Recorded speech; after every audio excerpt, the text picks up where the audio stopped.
Okay, finally. No, I just wanted to like record the sound. Are you using the sound of this, but then Yeah. recording through OBS or something? Audacity. Okay, but then But you're using them this is This external this mic. is yeah. In real time, you can do that in real time. Yeah. That like it works as an audio interface. Cool.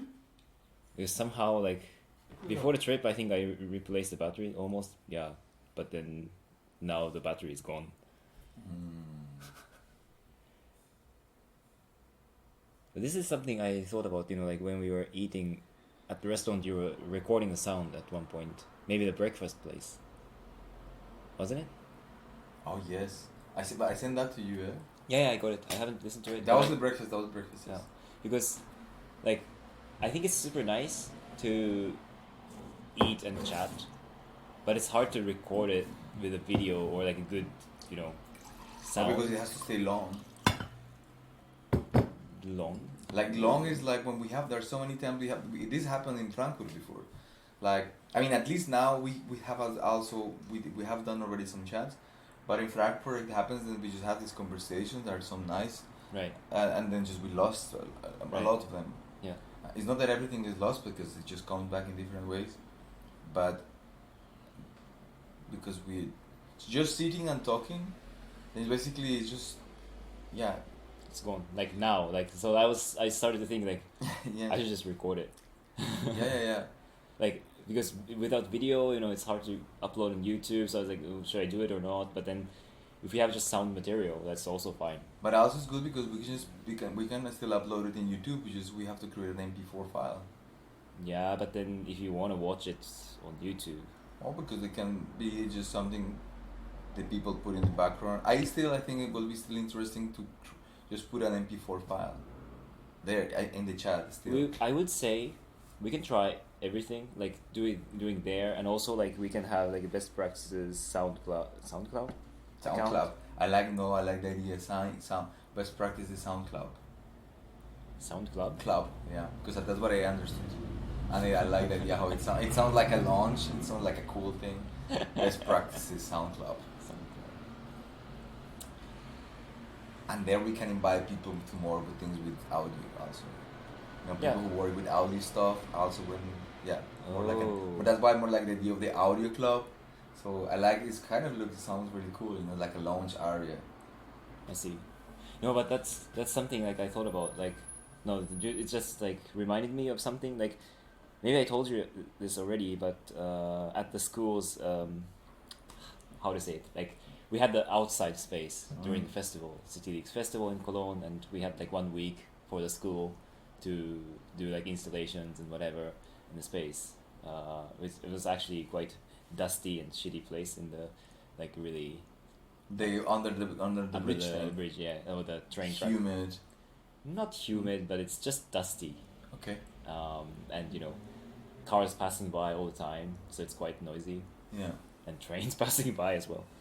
But then what I wanted to say is, I did an interview at one point with the lecturers, 3 of them, and that one was with this microphone and the camera, and I edited it so that it's uploaded online, which is cool.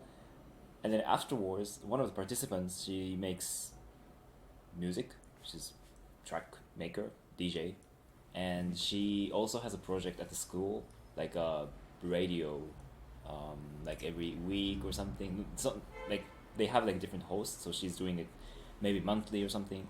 And for that edition, she did something about the festival. Like she did DJ during that week, so she used that material, and also she asked everyone to contribute, like just some kind of not the interview, but you just talk about the experience.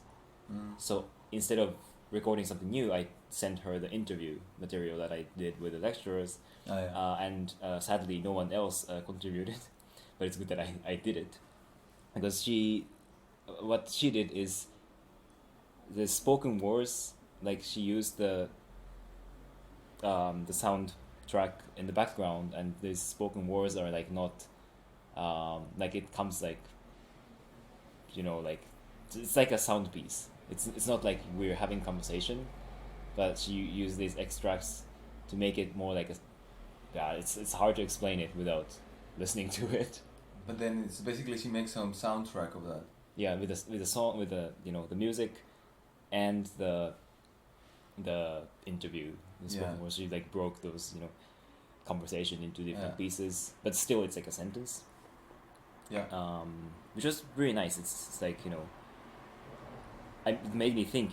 We could also use the chat, best practice chat, in the practice in a different way. We use it sometimes. You play it sometimes. We played in the impulse dance today. That too, yeah. Yeah, that was cool. That was cool. It was by chance. I didn't plan. Yeah, it was just the next track, right? Like suggested. Yeah. Yeah. So I thought that was cool. And it's good that I did upload it. Like. Yes. It was good that you didn't upload it. Yeah. Yeah. Yes. So. But also we can, for example, we can work with a musician, or sound artist. Yeah. To do something a little bit more than that could be also interesting. Yeah. You're also at the Infosat Lounge. One point you were saying that we should have a DJ at practice. We should have somebody working with sound that will release. Yeah. Because we're doing this YouTube thing, but there just will be some kind of, if we let's say if you're doing a performance or something, there will be somebody in charge of doing something with sound. Yeah. Because that will also introduce an element to us. Exactly. That is surprising that we have to adjust to that. Because basically now what is like I decide what music to put, or you decide. So it's like basically one is ready and the other one is not ready. So I think there is an asymmetry in that thing. You see what I mean? While if the music is coming from other place, then just we both will be in the same position. Like okay, now something is happening with this, and the music is the sound is very. Once the music is there, it's super strong. You start dancing with the music, without the music. There is all this dramatical thing depending of the music. So it's very dominant in the space. Yep. Also the way how you move, how you feel, it's so important. But about the sound, I really felt like during the symposium they were like sometimes projecting Zoom call on the projection, but then you won't see it. Like if, for example, there's kind of workshop kind of presentation where people are moving together and then like people joining from Zoom, like from online, they were also like trying to do something together, but it doesn't really feel to be in the same space, right? If it's just like a projection. Also, that configuration wasn't that good. That the screen was a little bit higher up, not close to the ground, which I found it's kind of weird. But then I was thinking like how Annie Abrahams, the lady, does this practice with also with Daniel. They close eyes for 15 minutes together, but then they asked everyone to unmute for the whole time, so you hear the environmental sound, which you don't know which person it's coming from, but I think it's a nice way to connect with the remote people. So I'm saying this because of the sound that we're talking about. And I seen that in connection what we were talking before is because there's a way that I think it's about the ontology of the medium. And then I think in this case, in the example that you're putting with Annie, that I think it works is because, say if you just put the people just to meditate, might be interesting or not. But I think what it makes it special is that you said you're gonna share the space and you're meditating, but the whole time it's just you open your microphone. So if you're watching and you're following the practice, you're not gonna see anything, right? But you will hear what is happening. And I think what is interesting is that this is like the Zoom call is an audio-visual thing, right? Right. It's an audio-visual thing, but always I think we are visual people. So most of the information that we get in terms of cognition are processed through visual information, and the sound in somehow what it happens is that it's like a granted thing, like you won't really recognize. Wait, let me try to not get lost with this. Because what I'm trying to say is the example. Yeah, what I'm trying to say is that humans. I think humans are very visual, and then when you put them in space to share that space, like the meditative space in a Zoom call, once you close your eyes and then you are just hearing, in a way I think you can connect in a more deep sense with the other person, which is in the Zoom call, than when you're talking with somebody. I mean, I think it's, yeah, so when you're talking one-to-one with somebody in Zoom call with video and sound, right, you already are used to that the medium is like that, so you agree that the medium is like that. I think when the two people are closing their eyes and they start to meditate and at the same time listening to what is there on the other side, I think they break that first understanding that the Zoom call is a video call. So the ontology, that's what I'm saying, like the ontological, this ontological speaking, Zoom is a video call platform. So when you deny the visual thing and you're making an audio thing, it allows you to, in that case of Annie, to connect in a better way. Right. A better or different way, at least. I would say not better, but I would say it's more strong. The connection is more strong. Could be. But also, like, I wanted to point out, I completely forgot which presentation it was, but there was someone saying that, like, the visual sensation is dominant, but that's like really Western male kind of idea. I forgot who was saying it, but like if we think about decolonization, that's something to. The sound is the one thing that you can think about. Yeah. And also like, I started thinking, how can we use touch or smell or also taste in the practice? Also because, for instance, I think this that you're saying is so important because it's a way how you can hack the life or things in the Western world, is because since there are so many conflicts and many of the conflicts they are is because of a visual representation. So difference are because you can perceive them with your eyes, right? So if sound is a easiest way to pass these things, because then you don't see the difference in that. Then the difference that you will perceive will be more with sound. So it's a way to, going through sound is a practical way to decolonize knowledge, I think. It could be, yeah. Could be. I will not say knowledge, but I will not know it because it's not true. It's not knowledge, but it's information.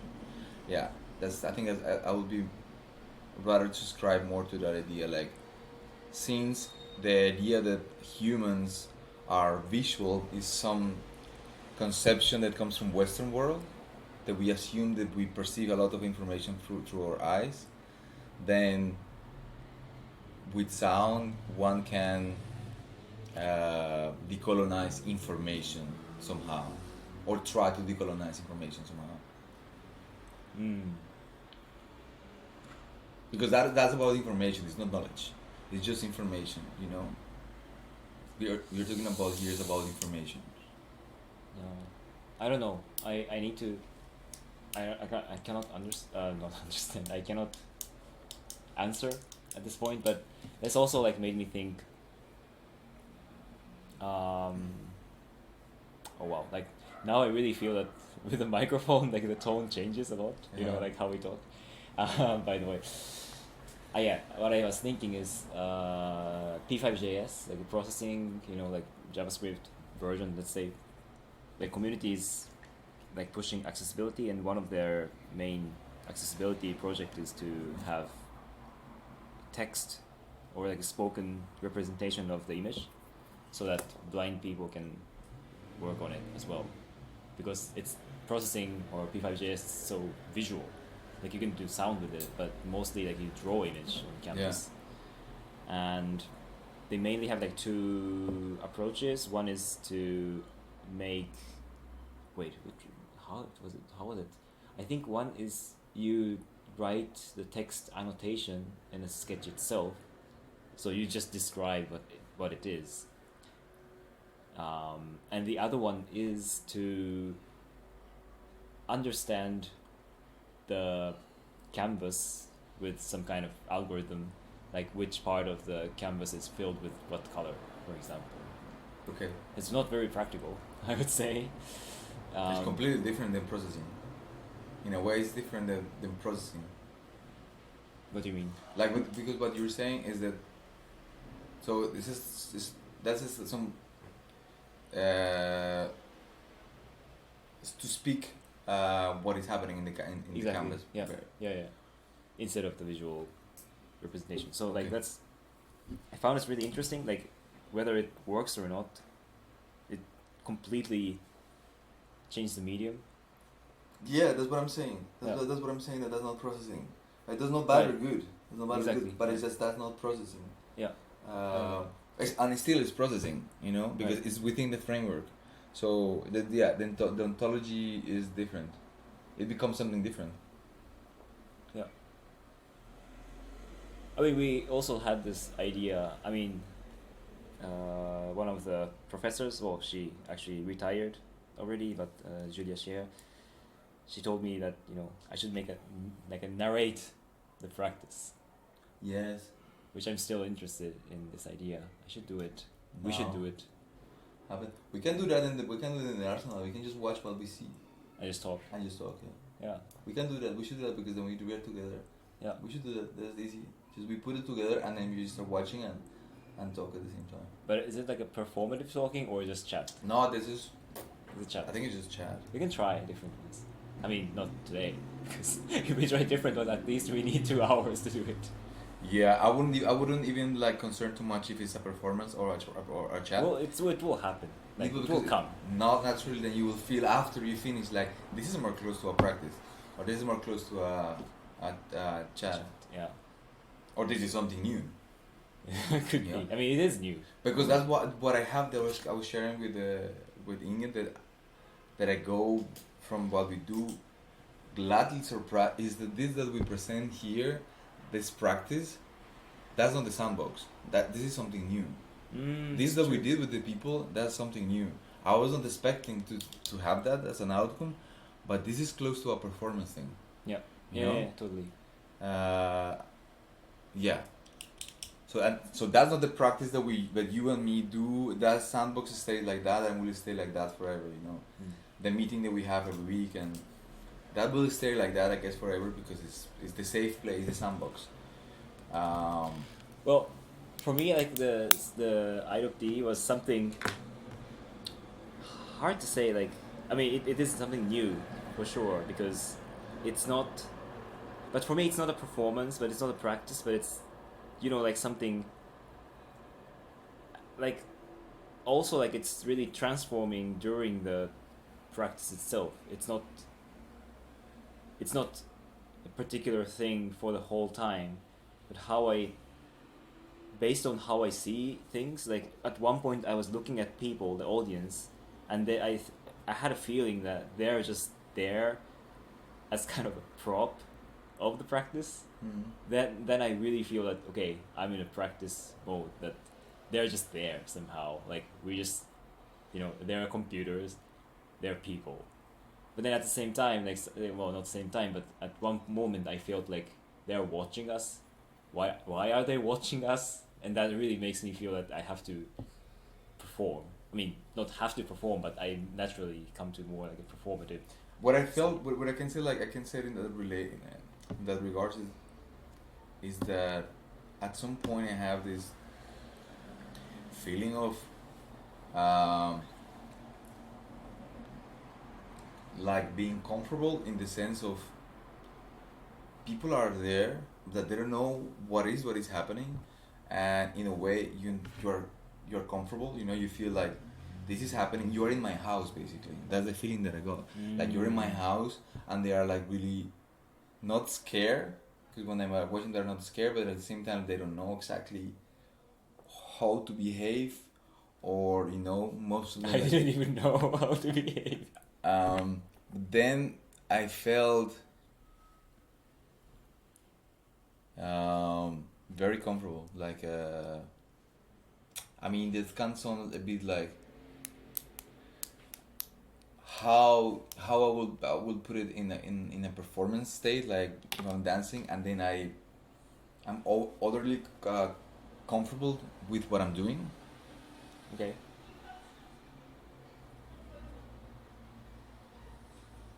I started to think like it can be, I mean, it can be framed as a performance, but at the same time, in a frame of performance, like in a program of, you know, like festivals performance, but we could do it completely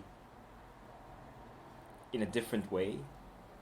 That is, because I said it, that the audience was a kind of prop, but we can also play with this, like what is the audience, like for example, like, you know, traditionally dances on the stage in the theater, but then nowadays they do a lot in like gallery spaces, museum spaces.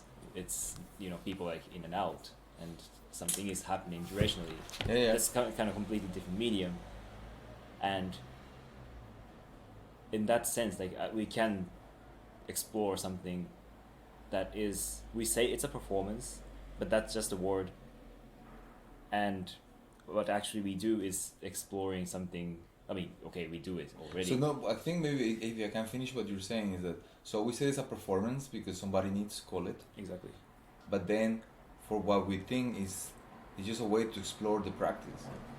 Because if you see Sure. what I mean? Sure. Does it make sense? So when we go there, actually, it's just a way. It's just the only thing that is different is like there is people. So then it's just a way to explore the practice in a different configuration. Because and then it will depend of the space, but at the end it's the same. You know, it's the same practice, but there's public. They're just, let's say, they're just new elements. There are new elements in the practice. Yeah, so it's not the same because there are new elements, and it's actually like, in a way, it's expanding, or going to. But the else. core is the same, yeah. But the core, spirit, yeah. the core is the same. So somebody can call it a performance to put it in somewhere in a paper, but then for us it's a way to explore practice with new elements, basically. That's nice. That's very nice. But and that actually relaxes a lot because now you understand. Okay. So somebody said like, when is the performance? For instance, at some point Daphne came and she said like, so when is the performance? And I was like, no, it's not the performance. You know, like now if I understand this, then I will be more relaxed. And you can call it that. I know what is it. You know. Yeah. I don't have to politically correct her. No, I mean it's kind of both, because it's easier to frame it as a performance, but also like I correct it all the time because it really affects myself. But that's what I'm saying. That's what I'm saying. Like, because that's why I correct her. But if I know that what we do is, somebody can call it performance, but then I know that what we do is just a practice with more elements. Yeah. Then I don't have to correct her, because in my head I'm like, calm down. It's just a practice with more elements. Because you said in your own words, could be you call it props. Like I could call it differently. Yeah. It's just in the contextual background of the practice are just elements, right? Yeah. But then, if we go further, how the audience can be equivalent of pixels. Elements. That's the question. Because then it would make sense if they are somehow involved, or not. I have two things to say that. So because I want to put the question. So how the audience can become pixelized? Yeah.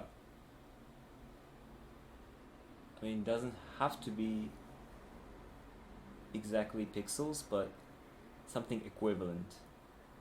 I mean, in a way, what Olivia did with like everyone becomes like cursor. Cursors, yeah. That was quite nice. Just saying. No, but yeah. So one thing that I have to say is like the thing in a way like how I mean this was implicit. We didn't spoke about it, but in my understanding is like you and me when we talk about what we have to do on Saturday, we basically were denying the public.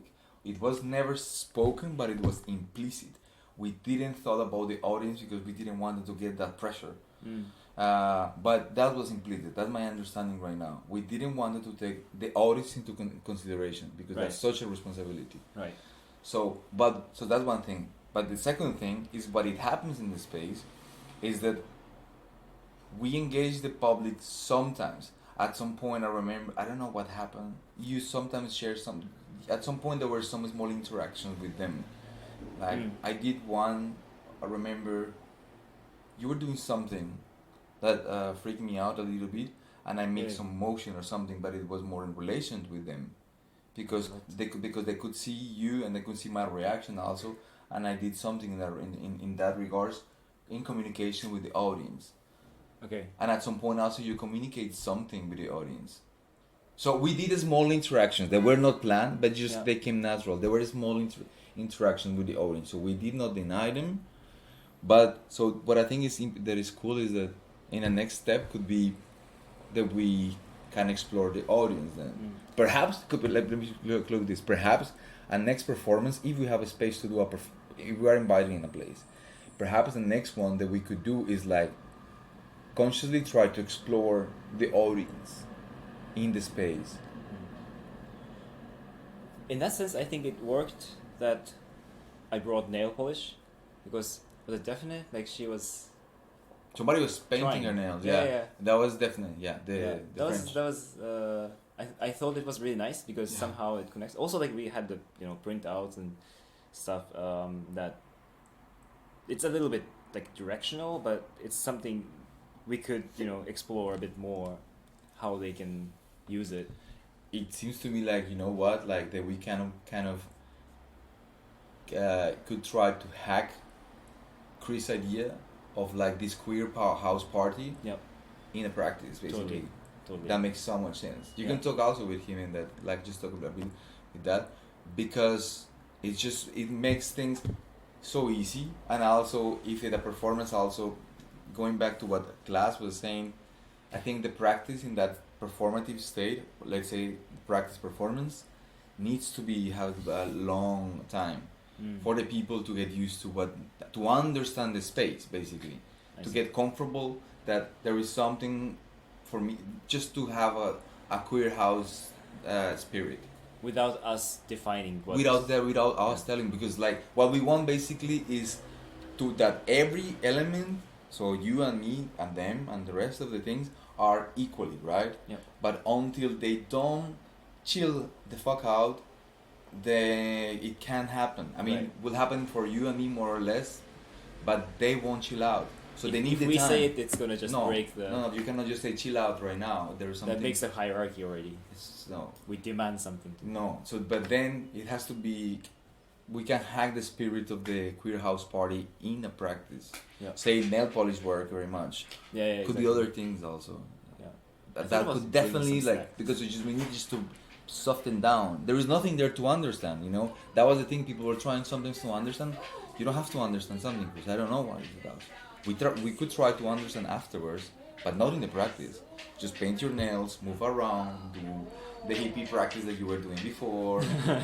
All is good. Oh yeah, that's actually. All is good. All is good. Some people were doing that at some point. Some people were doing some contact dance thing on the floor. Okay, I'm gonna close it now. Yes. Bye.